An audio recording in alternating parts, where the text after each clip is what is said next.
Good evening, everyone. I'm Dick Lewis, and this is NPR Behind the Politics. With the upcoming elections just months away, the field has narrowed from many contenders to just two: Barack Obama, representing the Democratic National Convention, and Mitt Romney, representing the GOP. While Republicans have been demonizing the Democrats for radical social reform, the Democrats have been returning fire with vicious accusations of fascism and fiscal elitism. The strict party divide has many independent Americans wondering who will represent their views. In the studio with us tonight, we have a new contender who has just announced his intentions to run for president. At 42 years old, he has extensive experience working with the lower classes on the street and has held a number of jobs in the public arena, including waiter, superhero, and international diplomat. You may have read his autobiography, the 1971 bestseller, The Monster at the End of This Book. That's right, folks, Grover the Muppet.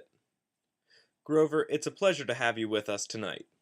Hello, Dick, and hello, everybody. It is me, Grover the Muppet. Now, Grover, a lot of people are very excited to hear about your candidacy. What made you decide to run? Excellent question, Dick. I have a cute and lovable personality, and that is what America deserves in a president. Next question. Well, with all the hype over Mitt Romney's choice for a running mate, who will you be choosing as your vice presidential candidate? I am glad you asked. I think Kermit the Frog will make an excellent running mate. He has an excellent reputation with the American people, and I know he will get me the amphibian vote, which could be major in a state like Florida. Plus, his relationship with the LGBT community has been growing since he released his wonderful song, The Rainbow Connection. Alright, Grover, now obviously you're representing a minority. Do you think that will help or hurt your campaign? Let's be honest, Dick. We need a Muppet in the Oval Office. We have no representation, and it simply is not fair. Fozzie Bear once said, "Patriotism swells in the heart of the American bear." I hope that will be the attitude of all my Muppet friends when they go to the polls. Well, that brings me to my next question. What would you say is your main goal if elected president? Encouraging diversity and creativity. If you can dream it, you can do it. And Grover is here to help. I am a working American, from the red in my felt lips, to the white in my eyes, to the blue in my fur. You certainly resonate with patriotism. Moving on, our next question is a major point of debate this year between the Republicans and Democrats. Grover, how would you handle healthcare reform? Good question, Dick.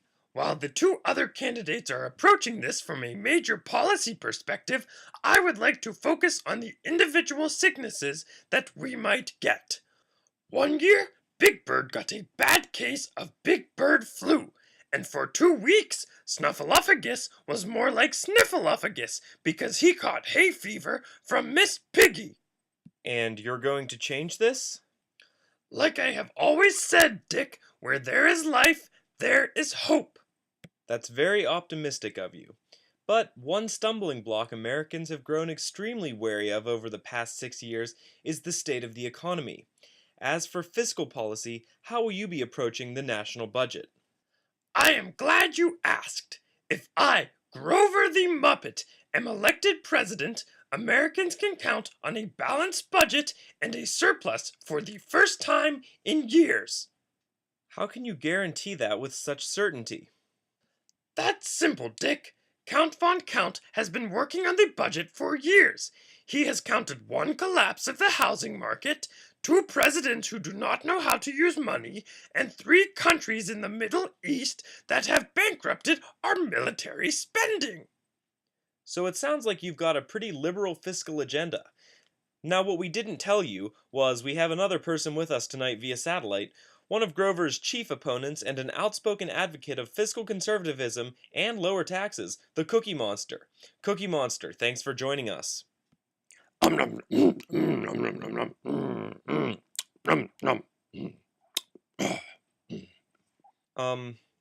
Cookie Monster, are you there?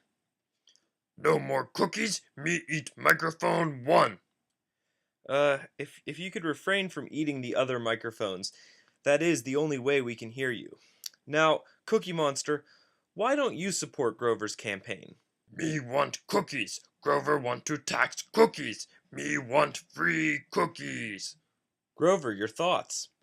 It simply is not practical. We must have taxes. Cookie Monster, if we do not have taxes, then how can we ever expect Oscar to get out of his garbage can? Then he will always be grouchy. This we cannot allow.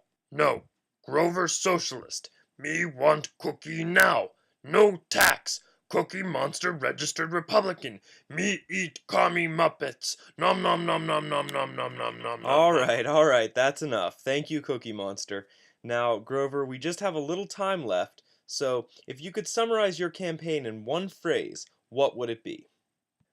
This November is brought to you by the letter V for vote. So vote for me, Super Grover. There you have it, folks. Grover the Muppet. Make sure to follow the whole presidential race right here on NPR, the public source for national radio.